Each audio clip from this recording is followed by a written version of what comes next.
JMM के सांसद विजय हांसदा ने अभी शादी किया चर्च में। वो तस्वीरें आई, उस पर ट्रोल हो रहा है। आदिवासी, ज्यादातर आदिवासी समाज ही जो सरना बनाम मिसाई कर रहा है कि भाई असली आदिवासी कौन है। निशा उरांव ने कहा कि आदिवासी मात्र नस्लीय पहचान है, कोई मात्र जन्म से आदिवासी नहीं होता। खुद आदिवासी होके आदिवासी का बेटी आदिवासी उरांव समाज में बिलोंग करता है, वो भी नॉन क्रिश्चियन है, नॉन हिंदू है। खुद आप अपना आदिवासी परंपरा रूढ़िवादी के तहत जो है आप आदिवासी गैर आदिवासी से शादी संपन्न किया है और दूसरे पे उंगली आप उठा रहे हो। तो उन्होंने कहा कि खाली जन्म से आदिवासी नहीं बल्कि कर्मकांड रूढ़िवादी परंपरा से। बिल्कुल नहीं, वो परिभाषित नहीं कर। आप मानते विजय हांसदा की तस्वीरें आई वो सही आदिवासी?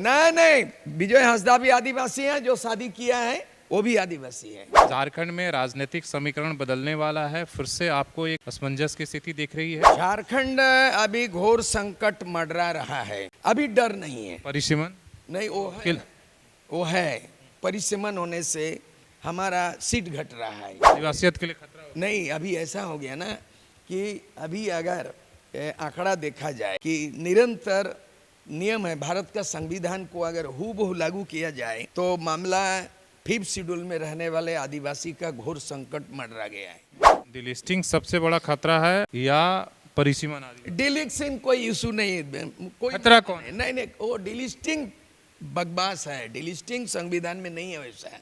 नमस्कार, सोशल संवाद में स्वागत है। मैं शशि भूषण। आज हमारे साथ सूर्य सिंह बेसरा हैं, झारखंड आंदोलनकारी, और झारखंड के तमाम मुद्दों पर ये अपनी बात रखते रहते हैं। कुछ दिन पहले दिल्ली गए थे और परिसीमन को उस समय विरोध आप कर रहे थे, जंतर मंतर पर गए थे। मुद्दा बहुत है झारखंड में। सबसे पहले शुरुआत करते हैं, झारखंड में राजनीतिक समीकरण बदलने वाला है, फिर से आपको एक असमंजस की स्थिति दिख रही है। झारखंड अभी घोर संकट मंडरा रहा है। पहले तो राजनीति मूल्यों की होती है, मुद्दों की होती है, लेकिन आजकल ना मूल्यों की राजनीति होती है। जहाँ मूल्यों की और मुद्दों की राजनीति होती तो राजनीति में नैतिकता जुड़ा रहता है, मोरल ग्राउंड। जैसे इस्तीफा देना, कोई मुद्दे पे अगर कोई आरोपित हो जाता है तो कहते हैं आप नैतिकता के आधार पर इस्तीफा दीजिए।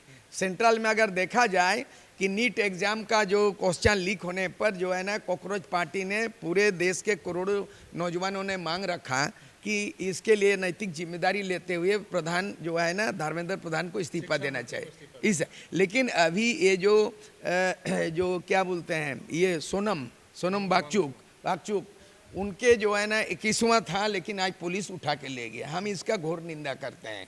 लोकतंत्र में अपने बात को रखने के लिए स्वतंत्रता भी छीन लिया गया। मतलब नरेंद्र मोदी सरकार में नहीं लगता है कि लोकतंत्र या कहीं संविधान विधि विधान से काम कर रहा होगा।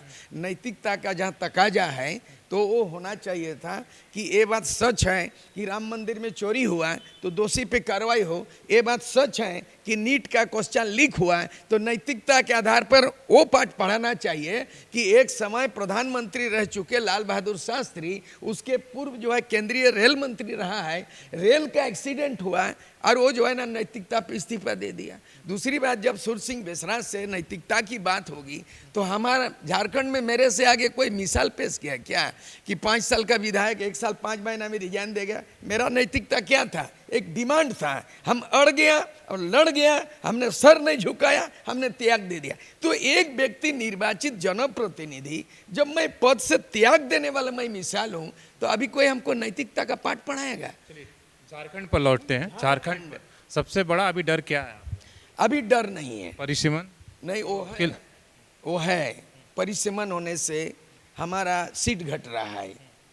आदिवासियत के लिए खतरा हो। नहीं, अभी ऐसा हो गया ना कि अभी अगर आंकड़ा देखा जाए कि निरंतर नियम है, भारत का संविधान को अगर हूबहू लागू किया जाए तो मामला 5th शेड्यूल में रहने वाले आदिवासी का घोर संकट मंडरा गया है। 5वें अनुसूची आदिवासी भारत में एक है, जहां माना गया है आर्टिकल 342 में आदिवासी एक है, जहां पे करीब 750 आदिवासी समुदाय सूचीबद्ध है। हमारे झारखंड में 32 हैं, उसके बाद जो है 36 है उड़ीसा में। तो अलग अलग राज्यों में इस तरह अगर कुल मिला के दिया जाए तो 28 राज्यों में आदिवासी कम टोटल 750 समुदाय आते हैं। यहाँ पे आदिवासी को 2 कैटेगरी में बांटा है संविधान में। 10 राज्यों में 5th शेड्यूल और बाकी नॉर्थ ईस्ट में 7 राज्यों में 6th शेड्यूल। दूसरी बात है, अगर परिसीमन लागू होगा तो तो 5th शेड्यूल एरिया में हमारा MLMP आदिवासी रिजर्व सीट घट रहा है, खतरा है। 6th शेड्यूल में परिसीमन नहीं होगा। मेरा एक सवाल है कि डिलिस्टिंग सबसे बड़ा खतरा है या परिसीमन आदि? डिलिस्टिंग कोई इशू नहीं है, कोई खतरा कौन है? नहीं, वो डिलिस्टिंग बकवास है, डिलिस्टिंग संविधान में नहीं है वैसा है। उसमें डिलिस्टिंग का ऐसा बात नहीं। ये लोग जो नया सगुफा छोड़ा है, रांची में बात उठा है, बमडर, ये RSS द्वारा प्रायोजित है, एक डिलिस्टिंग खतरा खड़ा कर दिया। हम लोगों का कहना है कि डिलिस्टिंग बात को लाना ही नहीं चाहिए। डिलिस्टिंग नहीं होना चाहिए। क्यों होगा? धर्मांतरण के आधार? नहीं, क्यों होगा? धर्मांतरण जब तक भारत का संविधान में 25 है, अनुच्छेद 25 में धार्मिक स्वतंत्रता, कोई भी भारत के नागरिकता का धार्मिक स्वतंत्रता है ना कि आरक्षण की स्वतंत्रता? नहीं, आरक्षण प्रोविजन है और धार्मिक स्वतंत्रता अलग है। मौलिक अधिकार सब नागरिकताओं का है, लेकिन मौलिक अधिकार सभी नागरिक समान नहीं है। अपनाने का संवैधानिक आपने कहा कि स्वतंत्र है, लेकिन यहाँ बात डिलिस्टिंग की हो रही है। आपको दोनों एक साथ कैसे हो? हम आपको बता दे रहे हैं कि आदिवासी को ऐसा कैटेगरी बना दिया, ST SC और OBC। जॉब रिजर्वेशन 3 कैटेगरी संविधान में प्रावधान है। 340 OBC का है आर्टिकल, 341 शेड्यूल कास्ट का है, 342 आदिवासी का ST का है, तो 3 कैटेगरी। लेकिन OBC को MLA MP लड़ने का रिजर्वेशन नहीं है, बाकी जगह में उसका सीमित है। लेकिन ST SC का रिजर्वेशन मामला, उनका परिभाषा असीमित है। ठीक है। अब आदिवासी के संदर्भ में लगनाथ के आदिवासी आए थे जंतर मंतर में, बोले मैं आदिवासी हूं। अब वो मुस्लिम धर्म अपना लिया है, वो इस्लामिक है, लेकिन आदिवासी है।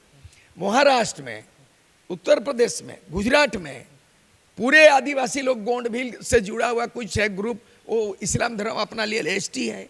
तो ईसाई भी है, आदिवासी हिंदू भी है। तो मामला ये है, ये जटिल समस्या आदिवासियों का संकट खड़ा हो गया। अस्तित्व पे सवाल आ गया कि आदिवासी का तो एक धर्म कोड हम मांग रहे हैं, लेकिन धर्म कोड मानने के साथ साथ हमारे आदिवासी पहले ही दूसरा धर्म एडॉप्ट कर चुका है। अडॉप्ट कर चुका, तो एक खतरा है ना आदिवासी? नहीं है आदिवासी के लिए खतरा है। कोई? चल, आपने कहा कि भाई इस्लाम धर्म ने अपना लिया, क्रिश्चियन अपना लिया, हिंदू अपना लिया, तो आपके लिए तो खतरा है। हाँ, हम चाहेंगे आने वाला दिन में डिलिस्टिंग का मामला नहीं है, इसमें रिव्यू होना चाहिए था। रिव्यू इस माने में भारत का संविधान में राज्यों में राज्यपाल को अधिकार दिया गया है कि आदिवासियों का प्रत्येक साल उसके कल्याणकारी कार्यों का, योजनाओं का और जो भी विकास नीति हो रहा है उसमें क्या लागू हो रहा है, क्या है उसका आउटपुट क्या है, ये राज्यपाल जो है राज्य में हर साल रिपोर्ट तैयार करेगा आदिवासी संदर्भ में। ठीक है। और उसके बाद राष्ट्रपति को भेजे जाने का संविधान में है। हर 10 साल में राष्ट्रपति कमीशन बैठाते हैं। अब आदिवासी के लिए कमीशन, राष्ट्रीय आदिवासी कमीशन बना हुआ केंद्र में, वो किस काम का है? रिव्यू करेगा। दूसरा, हर एक स्टेट में कौन ST SC होगा उसका TRI है, ट्राइबल रिसर्च इंस्टीट्यूट है। तो तमाम व्यवस्थाएं तो है, इसके बावजूद भी आदिवासी की दुर्दशा क्यों है, उनके अस्तित्व में खतरा क्यों मंडरा रहा है? इसीलिए परिशमन का होने से, उदाहरण के लिए झारखंड में अभी टोटल 81 है, उनमें से अभी तक 28 सीट है रिजर्व। लेकिन जहां 2027 का परिसीमन अभी तो स्थगित है झारखंड में, बाकी जगह लागू हो गया देश में, झारखंड में स्थगित है। अगर ये स्थगित को 2026 में लागू कर दिया जाए तो धड़ाक से हमारा 28 सीट से आदिवासी ST 7 को कम हो जाएगा, 21 हो जाएगा। एक सवाल और ले लीजिए। आदिवासियत की जब बात हो रही है, JMM के सांसद विजय हांसदा ने अभी शादी किया चर्च में, वो तस्वीरें आई, उस पर ट्रोल हो रहा है। आदिवासी, ज़्यादातर आदिवासी समाज ही जो सरना बना मिसाई कर रहा है कि भाई असली आदिवासी कौन है। एक तरफ तर्क है कि आदिवासियत रूढ़ी परंपरा, हमारे जो परंपरा है उसके अनुसार ही आदिवासियत होगी, लेकिन आप आदिवासी कह रहे हैं, ST सीट से आप लड़ रहे हैं, सांसद बन रहे हैं, लेकिन जब परंपरा की बात आ रही है तो आप तो चर्च को फॉलो कर रहे हैं। और निशा उरांव ने कहा कि आदिवासी मात्र नस्लीय पहचान है, कोई मात्र जन्म से आदिवासी नहीं होता। कोड के अनुसार जनजाति की पहचान उनके रीति रिवाज, समाजी संगठन, सामुदायिक जीवन तथा उस तमाम तरह के उससे है, धर्मांतरण से नहीं। आप किस तरीके से? दोनों बात, तस्वीर जो आई ठीक है, और दूसरी जो इन्होंने कहा उस पर सवाल जो, आप शादी ट्राइबल टू ट्राइबल शादी कर सकते हैं, पहला तो है कि जिसका नाम नहीं लेना चाहेंगे, मेरे बहुत ही गुरु तुल्य है, उनकी बेटी है और वो जो है नॉन ट्राइबल में पहले शादी किया है।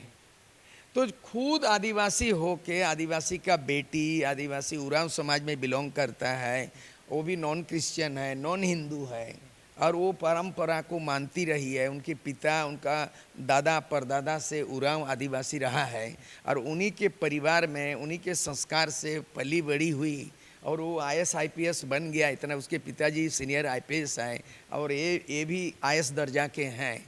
तो खुद आप अपना आदिवासी परंपरा रूढ़िवादी के तहत जो है आप आदिवासी गैर आदिवासी शादी संपन्न किया है और दूसरे पे उंगली आप उठा रहे हो। लेकिन जो सवाल उठाया उस पर बात नहीं, वो उस पे कुछ सवाल है जो वो तो आप जो उन्होंने कहा कि खाली जन्म से आदिवासी नहीं बल्कि कर्मकांड रूढ़िवादी परंपरा से। बिल्कुल नहीं, वो परिभाषित नहीं कर सकते। आप मानते विजय हांसदा की नहीं। तस्वीरें आई वो सही है आदिवासी? नहीं, विजय हांसदा भी आदिवासी है, जो शादी किया है वो भी आदिवासी है। धर्म का आदिवासी उसमें रूढ़िवादी परंपरा नहीं है ना, उसमें चर्च ना, उस नहीं आएगा। वो आदिवासी रूढ़िवादी अलग है, लेकिन आदिवासी परिभाषा जो किया गया संविधान में, आर्टिकल 42 को पढ़ना होगा लोगों को। पेशा में क्यों रूढ़िवादी परंपरा की मांग हो रही थी कि रूढ़िवादी परंपरा है भाई, पैसा एरिया का सवाल है। नहीं, रूढ़िवादी परंपरा की पैसा मांग कर रहे थे ना। अरे सोशल सिस्टम है पैसा, not casteism, not caste system. पैसा है, सोशल सिस्टम है, सामाजिक जो पारंपरिक सामाजिक व्यवस्था का नाम पैसा है। वो ट्राइबलिज्म का माने नहीं, आदिवासियत का नहीं है। आदिवासियत अलग है और रूढ़िवादी अलग है, दोनों को मिक्सअप नहीं किया जा सकता है। जो आप जिसके बाद बोल रहे हैं कि वो खुद नॉन ट्राइबल में शादी की है, जन्म से उन्होंने बोला खाली आदिवासी नहीं हो जाएगा, परंपरा भी पालन कर। नहीं, जन्मजात आप हिंदू एडॉप्ट कर सकते हैं, आप ईसाई एडॉप्ट किया है किसी ने, कोई मुस्लिम एडॉप्ट किया है, कोई बुद्धिस्ट एडॉप्ट किया है, लेकिन आदिवासी के बारे में जो सुप्रीम कोर्ट का जो जजमेंट है वो भी तो सुप्रीम कोर्ट का ही वो नहीं, आदि नहीं है, शेड्यूल कास्ट का है। शेड्यूल कास्ट अगर हिंदुइज्म छोड़ के दूसरा कोई धर्म एडॉप्ट कर लेंगे तो उनका शेड्यूल कास्ट खत्म हो जाएगा। लेकिन आदिवासी के नहीं है तो क्यों बकवास कर रहे हैं? अगर हो जाएगा नहीं है। अच्छा, एक सवाल जो आप उठाए हैं कि हेमंत सोरेन को इस्तीफा देना चाहिए या इस्तीफा हो जाएगा, क्यों लग रहा है कि आपको हेमंत सोरेन की इस्तीफा हो जाएगी? एक तो हमने कहा आज तक की परंपरा रही राजनीति में नैतिकता का, मूल्यों का, मुद्दों का, ठीक है। जिस केस में 8.86 एकड़ जमीन मामले में, मनी लॉन्ड्रिंग मामले में हेमंत सोरेन पिछले वो जेल जा चुका है और जेल के बाद जो है ना अभी वो उस केस में बरी नहीं हुआ है, वो बेल में है, नॉट बरी, ओनली बेल। बाद के दिन में वो सुप्रीम कोर्ट का दरवाजा खटखटाया हेमंत सोरेन ने कि ये जो बेल मिला है ये निराधार है, बेकार का हमको फंसाया गया, ये केस में दम नहीं है, इसीलिए इस केस को क्वाइस किया जाए, खत्म कर दिया जाए। सुप्रीम कोर्ट ने खारिज कर दिया उसका अपील को। दूसरा वो क्या किया, बोला बाकी मामला आप हाई कोर्ट जाइए। हाई कोर्ट में पिटीशन दिया कि मैं बेल पे हूँ, तारीख पर तारीख ना जाए, सशरीर उपस्थित होने के लिए मुझे छूट दिया जाए। छूट दिया था, लेकिन जब ये PML कोर्ट जो है वो पिछले दिन जून महीना प्रथम सप्ताह में निर्णय लिया कि हेमंत सोरेन के साथ साथ कुल 13 आदमी के नाम पर चार्जशीट दाखिल होगा 23 जुलाई, इसी महीना। आज तो हो गया कितना, 18 जुलाई, 23 जुलाई को चार्जशीट होगा। इसलिए हम पहले ही पूर्वाभास बता दे रहे हैं कि हेमंत सोरेन को चार्जशीट होना एकदम पक्की बात है। इसीलिए हम चाहते हैं कि नैतिकता के आधार पर आप कह रहे हैं कि वो जेल जाएंगे, चार्जशीट होगा? नहीं, जेल तो जाना ही है। लालू यादव जेल गया था, चार्जशीट हुआ। तो लालू यादव चारा घोटाला में जब जेल गया तो इस्तीफा दे के न गया, तो ये भी तो इस्तीफा दे के न जेल गया था, तब न चंपा सोरेन को बनाया था 5 महीना के लिए। तो वही इतिहास का पुनरावृत्ति होने वाला है, फिर जेल जाने का नौबत था इसको। इसलिए हेमंत सोरेन आप फेल हो चुके हैं। आपको बहुत जनता ने विश्वास किया, आपको मैया योजना में जो आधार मिला, लेकिन आप कोई भी नीति निर्धारण नहीं किया। 4 बार मुख्यमंत्री बना, मजाक बात है। कोई 4 बार DC नहीं बनता, कोई 4 बार BDO नहीं बनता, 4 बार IAS IPS नहीं बनता, ये 4 बार मुख्यमंत्री बना है और एक भी काम नहीं आदिवासी के लिए। तो ये अच्छा मौका है कि कुर्सी छोड़ देना चाहिए इनको। नैतिकता के आधार पर 23 तारीख जब जाएंगे वो कोर्ट, तो हम अपील कर रहे हैं उनको, नैतिकता का पाठ पढ़ा रहे हैं हेमंत सोरेन को कि आप जेल जा चुके हैं, इस्तीफा दे चुके थे, चंपा सोरेन को उत्तराधिकारी बना दिया, आप किसी को बनाइए, लेकिन हेमंत सोरेन आप चार्जशीट होने वाले हैं 23 जुलाई को, आप इस्तीफा देके जेल जाइए, राजनीति को कलंकित मत कीजिए।